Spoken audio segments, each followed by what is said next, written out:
The record making process and the live show are very, very similar.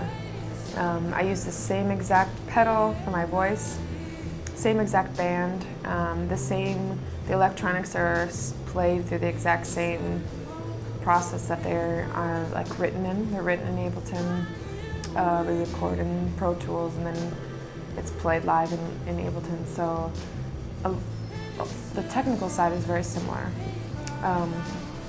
But I think it's important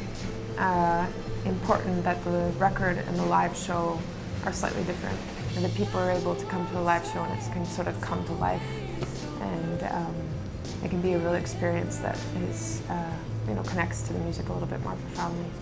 I don't have anybody that I really think of when I'm writing songs or when I'm singing on stage.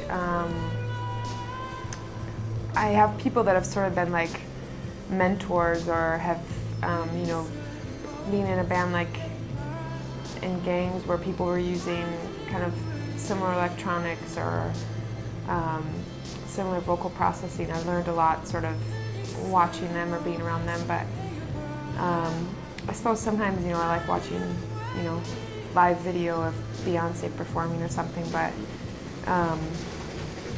sort of think it's best to do what's best for yourself and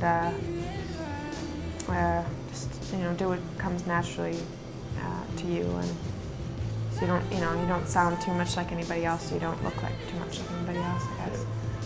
I think that is sort of the thing about Minneapolis or Minnesota, is that there isn't one particular genre that comes out of there or style of music, and as kids we grow up listening to so much different stuff, and so our music is sort of like very much a melting pot of lots of different styles. And I think it would be sort of a disservice, or it would be unfair to say or to call ourselves like an R&B band, because we're obviously not. But that is definitely one of my heavier influences. But I'm also like very influenced by folk and by like world music, like gypsy music. So I don't know what that makes Poliça or what the genre is, but Minneapolis is really quite a melting pot, and have kids just sort of making music out of all the things that they love.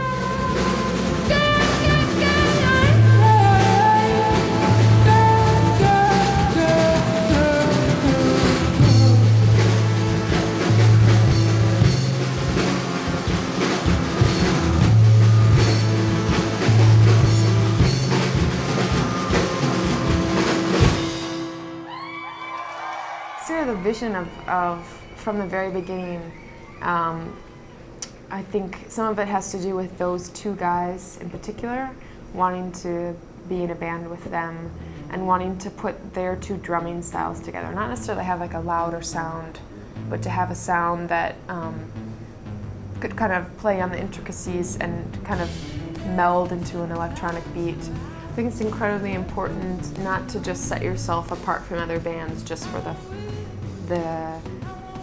just to set yourself apart, but I think it is important to create a unique soundscape, and it sort of differentiates us from just like a straight R&B band or a straight pop band, and it adds an element live, and that's the real one of the main reasons is that we want to have a live show that's really invigorating. And it's for the live show and also to add some kind of like sincerity to the record, some human quality.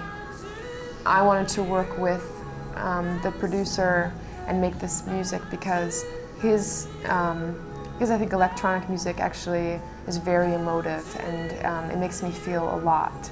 And I don't think it's missing or lacking humanity, and it just depends on who's making it. To me, this record is also very much like a folk record, in that it's similar to like a Carter family song, where or something from an Alan Lomax songbook, where you have a very upbeat melody, but you have someone singing about their lover who, who's with another woman, and they're gonna leave them, and their heart is broken, but the melody's very like upbeat. There's something very therapeutic about sort of singing this bad memory over and over again, and it sort of sheds it and removes it from your from your body, and you're able to gain strength from it. And I think that that's one of the best qualities of music across genres.